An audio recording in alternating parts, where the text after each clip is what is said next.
I just wanted to offer my opinion on HDR photography. There are huge debates going on these days. It seems to be that there's nothing in the middle. People either love it or hate it. Well, I have to admit I am in the middle right now. I'm really not quite sure.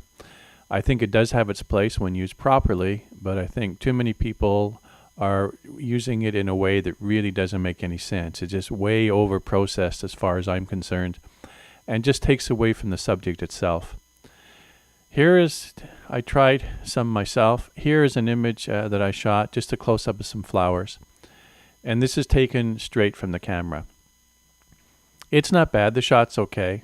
The brights are a little too bright and the darks are a little too dark. Obviously we lose some of the dynamic range that you normally get. So it's okay, but it would need some work. Now, I suppose you could go into Photoshop and use, the shadows and the highlights to make it a little better, but I wanted to try an experiment and I wanted to see how HDR processing looks. So the next shot here, it's just the same shot taken into Photoshop, and full HDR processing was applied to this. I didn't use any of the other third-party programs that are available. I was just trying it right in Photoshop itself. Now, it's an interesting look, but it's obviously not very natural. If you're going for this painting-like look, I suppose this works. But I just find in a shot like this, there's too much. What I really want to do is give it a more natural look. I don't want people to know HDR has been used. I just want them to get the full dynamic range of the shot. And this obviously doesn't really do it. So what I did is I tried an experiment. I saved this as the original, along with the original shot. And then I took them both into Photoshop. And then what I did was I put in a 50% blend of the two images. So what we're seeing here is on the top level in Photoshop was the HDR image. Below it was the original image out of the camera. And then I just did a 50% blend from that top image to see what it would get. So to give you a better idea of how it looks, top left over here is the original image.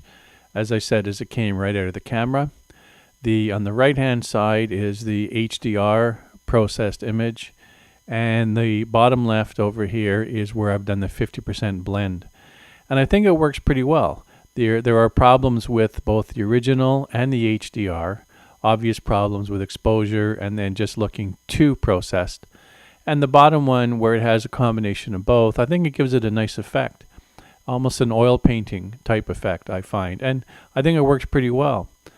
So if I'm going to use HDR anymore, if I'm going to try to take some more images and apply HDR, this is the way I think I'm going to do it. I'll take the original image, the HDR, and blend them together for this look. So this is just my opinion, my take on how HDR I think can be used properly. So if you want any more, there's more information, and I have more blog posts available on my blog website at www.yourphotoproject.com. And I invite you to go over there and have a look at some of the other blog posts and other topics I cover.